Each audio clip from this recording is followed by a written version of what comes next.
Hello friends, welcome to our channel Tejas रसायनिक classes.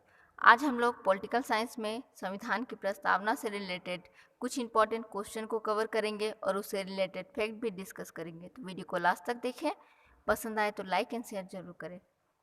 और दोस्तों, अगर आप लोग मेरे चैनल पर नए हो तो प्लीज़ चैनल को सब्सक्राइब करें और बेल आइकन को दबाना ना भूलें, जिससे आपको आने वाली वीडियोज़ की नोटिफिकेशन मिलती रहे। तो चलिए स्टार्ट करते हैं। सबसे पहले हम लोग ये जानते हैं कि प्रस्तावना है क्या। प्रस्तावना जो है भारतीय संविधान की भूमिका की बातें हैं, जिसमें संविधान के आदर्शों, उद्देश्य, सरकार के स्वरूप, संविधान के स्रोत संबंधित प्रावधान और संविधान को लागू करने की तिथि का संक्षिप्त वर्णन किया गया है। इसीलिए N.A. पालकीवाला ने प्रस्तावना को संविधान का परिचय पत्र भी कहा था। तो दोस्तों, ये भी क्वेश्चन बन सकता है कि प्रस्तावना को संविधान का परिचय पत्र किसने कहा था। तो आंसर होगा N.A. पालकीवाला ने। चलिए पहले क्वेश्चन की ओर चलते हैं। संविधान की प्रस्तावना को संविधान सभा में कब पेश किया गया था। तो आंसर होगा 13 दिसंबर 1946 को।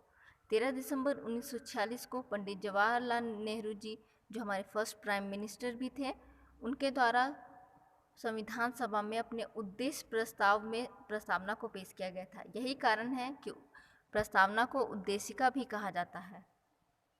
नेक्स्ट क्वेश्चन, संविधान की प्रस्तावना किन शब्दों से शुरू होती है। तो आंसर होगा हम भारत के लोग। संविधान की प्रस्तावना के शुरू में ही हम भारत के लोग शब्दों से शुरुआत होती है। इसका अर्थ होता है संविधान का मूल स्रोत भारत की जनता है और वही समस्त शक्तियों का केंद्र बिंदु है। नेक्स्ट क्वेश्चन की ओर चलते हैं। संविधान की प्रस्तावना में भारत शब्द का प्रयोग कितनी बार हुआ है। तो दोस्तों, इसका आंसर होगा 2। नेक्स्ट क्वेश्चन, भारतीय संविधान की प्रस्तावना का विचार किस देश से लिया गया है। तो दोस्तों, इसका आंसर होगा अमेरिका। प्रस्तावना को अपनाने वाला सबसे पहला देश अमेरिका था और इंडिया ने प्रस्तावना के विचार को अमेरिका के ही संविधान से लिया है। अगले क्वेश्चन की ओर चलते हैं। भारतीय संविधान के किस भाग को संविधान का आत्मा कहा जाता है। तो आंसर है प्रस्तावना को।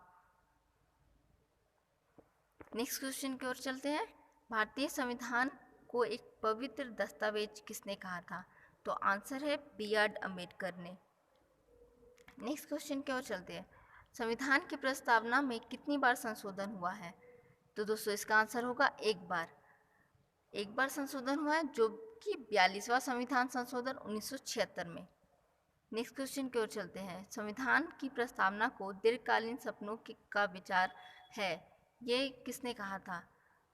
तो इसका आंसर होगा कि कृष्ण स्वामी अय्यर ने संविधान की प्रस्तावना को दीर्घकालीन सपनों का विचार बताया था। नेक्स्ट क्वेश्चन की ओर चलते हैं। कौन सा संविधान संशोधन प्रस्तावना से संबंधित है। तो दोस्तों, मैंने ऊपर भी आपको बताया कि प्रस्तावना में एक बार संशोधन हुआ है और वो 42वां संविधान संशोधन 1976 को। नेक्स्ट क्वेश्चन की ओर चलते हैं। प्रस्तावना में स्वतंत्रता, समानता और बंधुत्व शब्द कौन सी क्रांति से संबंधित है। तो दोस्तों, इसका आंसर होगा फ्रांसीसी क्रांति 1789 से। नेक्स्ट क्वेश्चन की ओर चलते हैं। संविधान की प्रस्तावना के अनुसार भारत की शासन की सर्वोच्च सत्ता किसमें निहित होती है। दोस्तों, इसका आंसर होगा जनता में। ये काफ़ी इजी क्वेश्चन था, लगभग सारे लोगों को पता ही होगा। नेक्स्ट क्वेश्चन की ओर चलते हैं। प्रस्तावना का वो प्रावधान जो सभी वयस्क नागरिकों को मतदान का अधिकार प्रदान करता है, वो क्या कहलाता है। तो दोस्तों, इसका आंसर होगा प्रजातंत्र। नेक्स्ट क्वेश्चन की ओर चलते हैं। भारतीय संविधान का प्रस्तावना में कितने प्रकार की न्याय की बातें की गई है। तो दोस्तों, इसका आंसर होगा 3 प्रकार के न्याय की बात की गई है। जो कौन कौन से हैं, वो है सामाजिक, आर्थिक और राजनीतिक।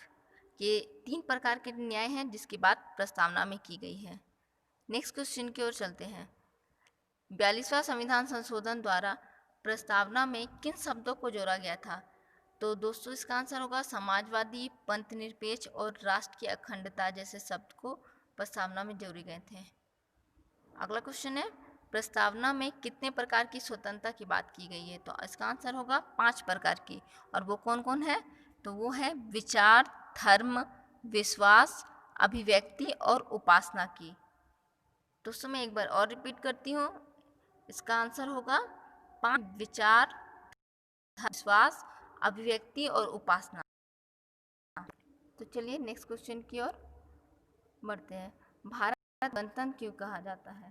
तो इसका आंसर होगा यहाँ राज्य का प्रमुख निर्धारित अवधि के लिए निर्वाचित होता है। नेक्स्ट क्वेश्चन की ओर चलते हैं। धर्मनिरपेक्षता का क्या अर्थ है? इसका अर्थ होता है सरकार द्वारा किसी भी धर्म को स्वीकार नहीं किया जाना। तो आप लोग सभी जानते हैं भारत एक धर्मनिरपेक्ष राज्य है। नेक्स्ट क्वेश्चन, कल्याणकारी राज्य का उद्देश्य क्या है? कमजोर वर्गों के कल्याण का प्रबंधन करना। नेक्स्ट क्वेश्चन, भारतीय संविधान की प्रस्तावना में देश का कौन सा नाम उल्लेखित किया गया है? तो हमारे देश के 2 नाम उल्लेखित किए गए हैं, जो कि भारत और इंडिया है।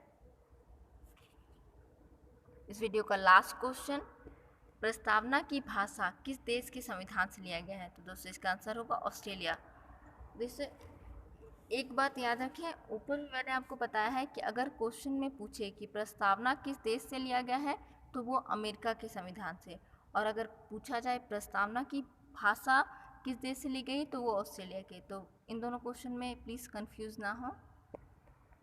आज के लिए इतना ही रहने देते हैं, अगली वीडियो में आपसे फिर मुलाकात होगी। Till then keep smiling and stay safe. Thank you for watching.